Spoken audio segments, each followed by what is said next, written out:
Salut Sophie. Salut Florian. Et bonjour à tous et bonjour à toutes et bienvenue dans ce nouvel épisode du Courrier de la Sterne. Comme d'habitude, on se retrouve chaque semaine pour vous parler de ce qu'on a découvert sur les oiseaux lors de ces 7 derniers jours.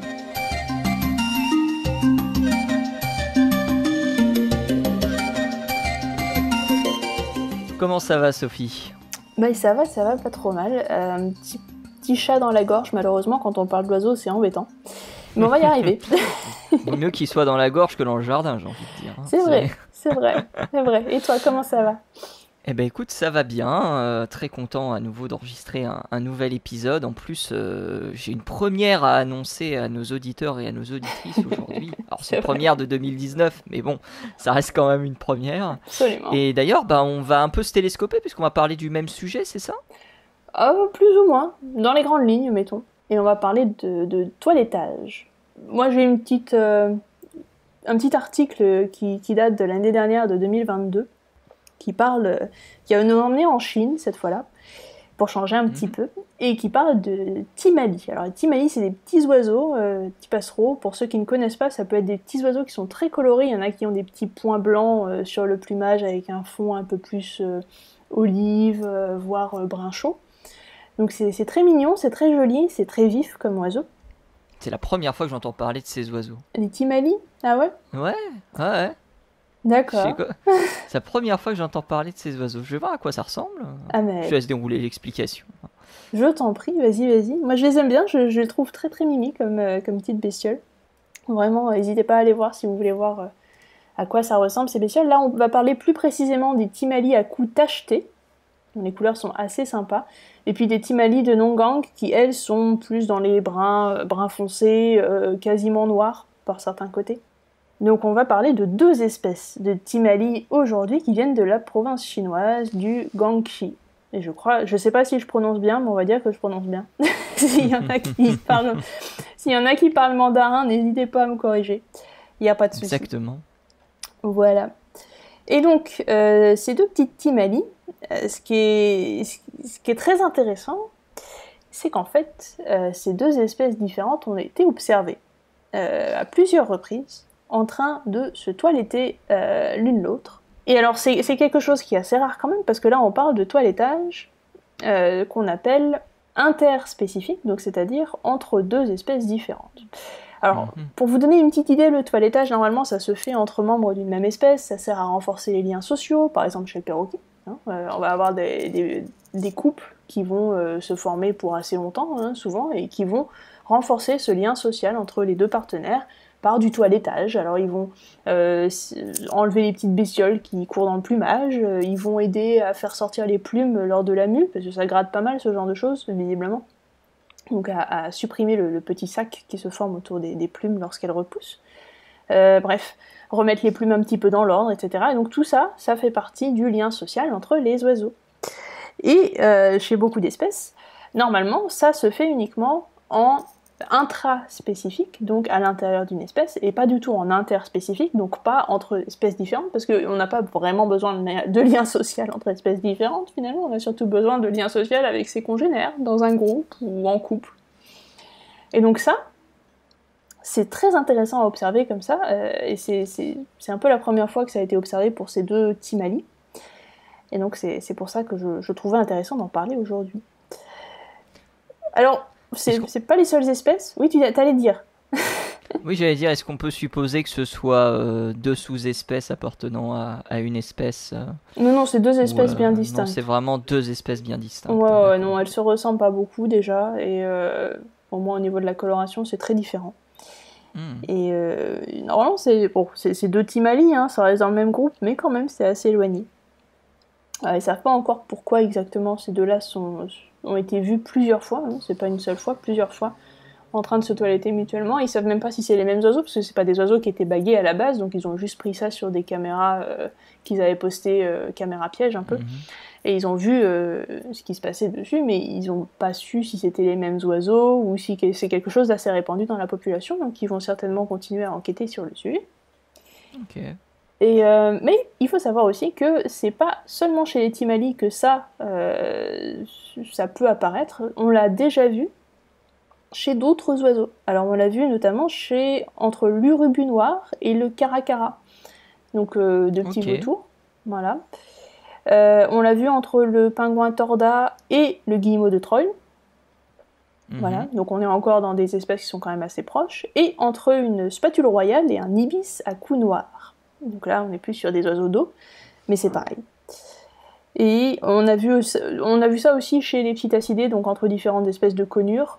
Je ne sais pas si ça vous parle un peu, c'est des petites perruches. Et quelquefois entre plusieurs espèces d'ictéridés, alors des carouges, des cassiques, des orioles, ce genre de trucs. Donc ça arrive, c'est pas quelque chose qui n'a jamais été vu, mais c'est quand même très très rare. Donc il se pose un peu la question de pourquoi, qu'est-ce qui se passe. Et du coup, est-ce qu'ils ont su ou pas? Il n'y a que des hypothèses pour l'instant qui circulent autour de il y a une hypothèse. Autour de cette il y a une hypothèse qui est intéressante, c'est au niveau... alors, pas cette fois-ci juste de lien social, c'est au niveau de subordination entre espèces. Parce qu'en fait, il y a des espèces qui sont plus dominantes que d'autres, et le toilettage permet d'asseoir ces liens de domination aussi sur d'autres espèces. Et donc, d'après ce qu'ils disent, la Timali de Nongang serait dominée de manière hiérarchique par la Timali à cou tacheté. Et du coup, elle se laisse faire et elle expose volontairement les petites parties un peu vulnérables de son anatomie à l'autre espèce de Timali pour lui dire « Ok, c'est bon, c'est toi le chef. » Voilà. Et du coup, l'autre... Incroyable. Voilà. C'est une hypothèse. Alors, bon, c'est pas... Pour l'instant, ils n'en sont pas sûrs à 100%, mais je trouve que l'hypothèse est pas mauvaise.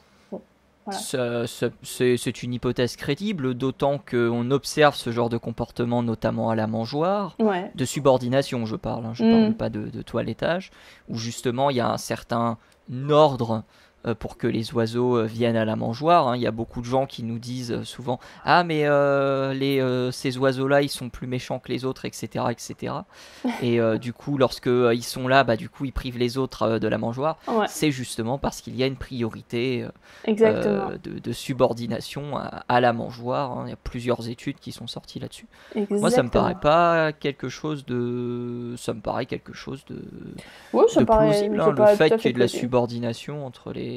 Moi, je me pose la question de savoir s'il n'y avait pas l'inverse, s'il n'y avait pas des comportements de coopération, parce que tu sais aussi bien que moi que certains oiseaux nichent très proches, voire même nichent dans le même endroit, même si ce sont deux espèces différentes. Alors, est-ce que ce serait pas pour renforcer également des liens sociaux vis-à-vis de la protection ou du bien fondé de la nidification de l'un ou de l'autre des individus, ou de l'une ou de l'autre des espèces? Je me pose la question. Alors c'est une bonne question, et ils se sont aussi posé la question parce que c'est leur deuxième hypothèse. Et donc la deuxième hypothèse, c'était très bon ce soir, t'es très bon. Donc la deuxième hypothèse... Ça veut dire qu'il y a des soirs où je suis mauvais, c'est ça? Ah non, mais il y a des soirs où quand même t'es là en train de prévoir ce que je vais dire, je trouve ça quand même terrible. Non, mais je le souligne quand même, là je le souligne. Merci. Donc là, leur deuxième hypothèse, c'était qu'il y aurait possiblement des couples mixtes. Donc c'est des oiseaux qui sont assez proches. Je sais pas à quel point ils sont en voie de disparition, s'ils ont du mal à trouver des partenaires pour se reproduire ou quoi, mais il est tout à fait possible qu'ils aient fait un couple mixte, et en fait, ce qu'on voit avec ce toilettage, c'est juste que normalement ce qui se passerait entre deux oiseaux de la même espèce, et que juste ils ont formé un couple mixte, et voilà. Eh bien, tu sais quoi, je vais peut-être encore te surprendre ce soir. Ah. Parce que effectivement, le Timali est un oiseau qui est, pour la grande majorité des individus, assez mal barré. Et à tel point qu'il y a un Timali qui a été redécouvert 70 ans après la dernière fois qu'on l'a vu. C'était en 2015. C'est le bulletin de l'Oriental Bird Club, qui est, on va dire, l'une des sommités en Asie du Sud-Est, et Inde pour tout ce qui est oiseaux, qui ont annoncé qu'ils avaient retrouvé cet oiseau qui est le Timali de Giardone, qui n'avait pas été observé depuis 1941. Donc effectivement, c'est un oiseau qui visiblement a des, comment dire, a des soucis de représentation dans son environnement pour les raisons qu'on connaît, la disparition de son environnement en premier lieu, quoi. Ouais. Voilà. Ouais, bah du coup, ça m'étonne pas trop. Alors, cette hypothèse serait tout à fait valable aussi dans ce cas-là, hein, voilà. Je sais pas ce qu'ils vont trouver plus tard, mais normalement, ils avaient l'air décidés à continuer les recherches, donc peut-être qu'on aura plus de news dans un prochain épisode, qui sait. On aura peut-être l'occasion, effectivement, de vous en reparler.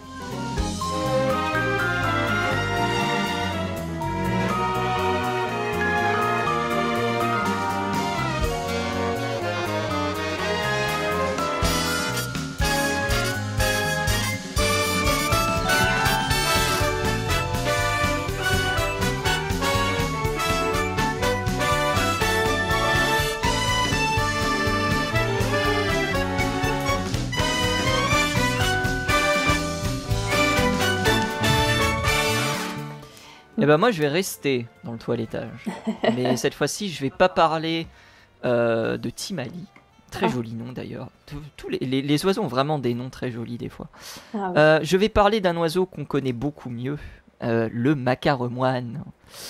Le macaremoine que vous connaissez sans doute si vous êtes un peu intéressé à l'ornithologie, c'est le symbole de la LPO, c'est un oiseau que l'on trouve très facilement sur les côtes atlantiques, c'est d'ailleurs cet oiseau qui a lancé entre guillemets l'association de la LPO, puisque c'est la protection de cet oiseau qui a catalysé la création de l'association.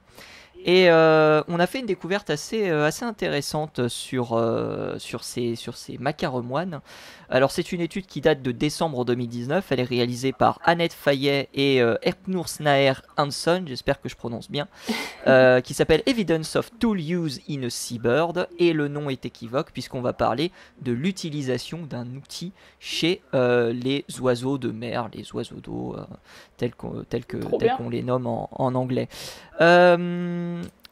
Les outils, l'utilisation d'outils, c'est quelque chose, si vous êtes un peu intéressé à l'ornithologie, qui vous est un peu familier parce que vous connaissez un voire deux oiseaux qui utilisent ces outils. D'ailleurs, je crois qu'on avait parlé de ça lors d'un précédent épisode, peut-être même le dernier, on a parlé du gypaète, si mes souvenirs sont bons. Oui, on a parlé du gypaète. Effectivement. Donc, utilisation d'outils chez les rapaces, utilisation d'outils chez les corvidés, le corbeau de Nouvelle-Calédonie en exemple. Donc, voilà, l'utilisation d'outils, c'est quelque chose qui est répandu dans le monde des oiseaux. Et d'ailleurs, pour la petite histoire, lorsque Darwin débarque aux Galapagos pour découvrir les géospies, il découvre toutes les espèces de géospies vivant sur les Galapagos, sauf une, celle qui est capable d'utiliser les outils. Dommage. Qu'est-ce que ça aurait été si Darwin avait pu documenter l'utilisation d'outils chez les géospies. Mais bon, on va pas refaire l'histoire. Quoi qu'il en soit, ça répond à une définition stricte, l'utilisation d'un outil dans le monde animal, parce qu'on ne peut pas dire que certains oiseaux utilisent des outils. C'est le cas de la grive musicienne, par exemple. Donc l'étude reprend un peu la définition en disant que c'est un objet librement manipulable, et c'est pour ça que la grive musicienne ne rentre pas dans l'eau, parce que la grive musicienne utilise des cailloux pour éclater les coquilles d'escargot. Or, elle ne déplace pas les cailloux. Donc du coup, ça ne peut pas rentrer dans cet aspect-là. Il faut quand même qu'il y ait une utilisation de la chose. Effectivement, et moi je pensais que c'était parce que l'outil n'était pas modifié, mais en réalité, il n'y a pas besoin de modifier l'outil, il faut modifier la propriété physique d'un autre objet. Pas uniquement l'outil en tant que tel, donc ça peut être une substance, ça peut être une surface, ça peut être un milieu, je fais que paraphraser ce qui est dit dans l'étude, et en gros, quand il parle d'un milieu, il parle aussi d'un autre individu, enfin d'un individu ou d'un autre individu, et c'est ce qui va nous intéresser ici.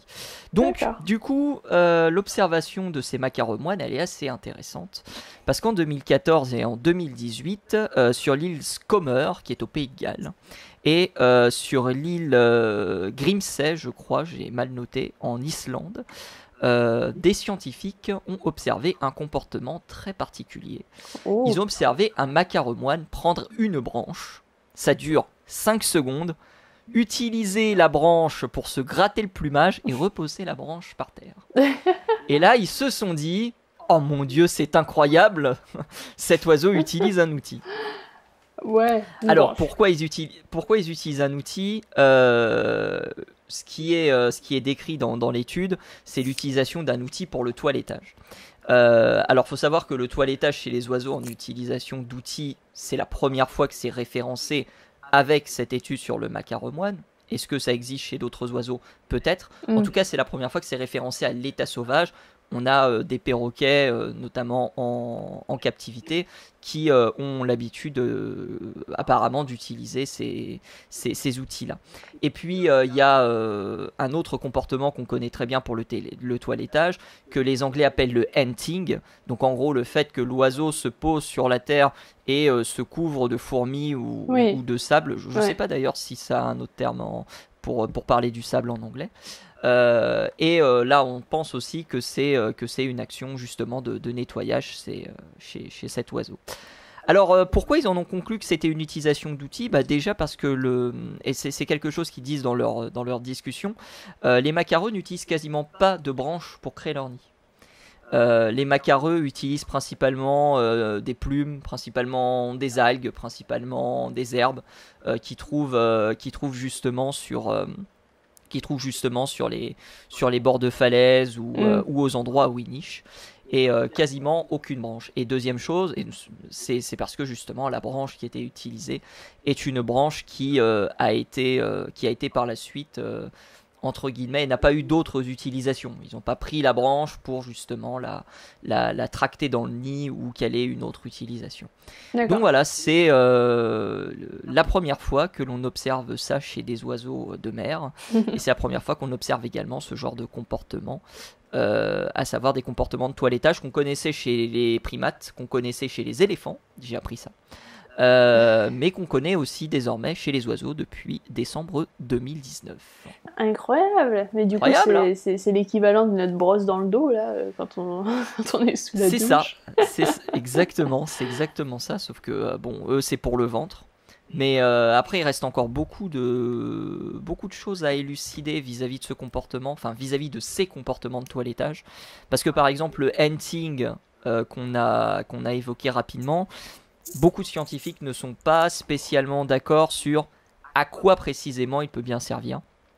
Est-ce que c'est justement nettoyage du plumage, nettoyage des parasites J'étais plus parti sur les parasites, moi, mais après, peut-être que d'autres idées. Il y a plusieurs choses qui se défendent. En tout cas, les scientifiques, les ornithologues sont pas vraiment sûrs de ce que peut apporter ce comportement. Donc voilà, il y a encore beaucoup de choses à voir vis-à-vis de ça. Pareil pour le bain de poussière, on sait pas spécialement à quoi peut servir le bain de poussière chez les oiseaux bronzent également. Est-ce qu'ils bronzent pour la même raison que nous? Oui, ils étendent les ailes et ils essaient de se mettre... C'est ça, que vous aurez peut-être l'occasion de voir un jour si vous avez un petit jardin et vous avez le soleil. Le merle, des fois, fait ça. C'est très marrant à voir. Ouais. Donc voilà. Étude que vous pourrez bien évidemment retrouver dans la description du podcast. Comme d'habitude, il y a les sources. Concernant... Exactement. On est une émission sérieuse. Attends, scientifique. Scientifique. Une émission sérieuse. T'avais déjà entendu parler de ce genre d'utilisation d'outils Alors, pas pour se gratter le ventre. Non. Mais après, oui, j'avais vu des histoires effectivement de corvidés qui découpaient des feuilles exactement à la bonne taille pour aller piocher des chenilles dans les arbres et ce genre de choses. Mais... Corbeau de Nouvelle-Calédonie, ouais. Voilà. Mais pour se gratter le ventre, non. Ça, j'avais pas vu passer. Alors, un autre truc que j'ai pas dit, qui me revient en tête à l'instant, c'est que les deux comportements est observés au Pays de Galles et en Islande. Donc non seulement les scientifiques pensent que c'est un comportement qui est répandu géographiquement, mais aussi répandu parmi les différentes colonies. Donc il doit y avoir une transmission culturelle de ce comportement qui doit se faire. Donc ce sera intéressant de voir davantage ce comportement qui est apparemment assez rare à voir. Donc voilà. Oui, Ce si sera ça, peut-être l'occasion si ça n'a pas été vu d'avoir jusqu'à une autre aujourd'hui. étude. L'étude fait 2 références sur 4 années de séparation. Ouais, oui. C'est un peu léger quand même, on va Effectivement. pas se mentir, c'est quelque chose d'un peu léger. Effectivement, mais c'est marrant comme truc quand même. De plus en plus d'utilisation d'objets, on se rend compte que...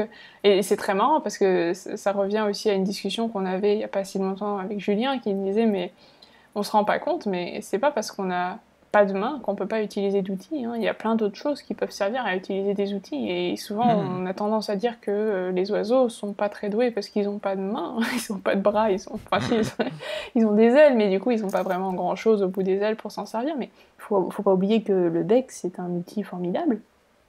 Le puis, ils ont bec, aussi les leurs pattes, ouais, c'est ça. C'est ça. Donc, ils sont pas dénués de manipulation d'objets non plus.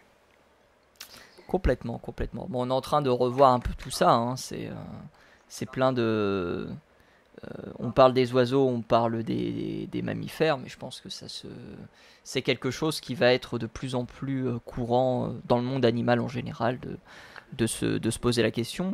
Je sais plus si c'est les pieuvres ou les poulpes qui eux aussi utilisent des outils, si mes souvenirs sont bons. Donc, les deux, il me semble les deux. Les deux. Ouais. Donc oui, non, c'est quelque chose qui... Je crois qu'on a même des poissons qui utilisent des outils, si je me souviens bien. C'était un peu le sacre-saint des gens qui disaient non mais les animaux ils peuvent pas fabriquer d'objets, donc ils peuvent pas être supérieurs à nous, ils peuvent pas être notre égal. Oui. Ah oui, mais non, malheureusement, heureusement. Ils sont tout à fait capables de se débrouiller, même sans main. Ah oui. Ah ouais. Et ça... chaque fois, ils nous surprennent Exactement. de par leur comportement. Et c'était un bon épisode dans lequel on a appris plein de choses.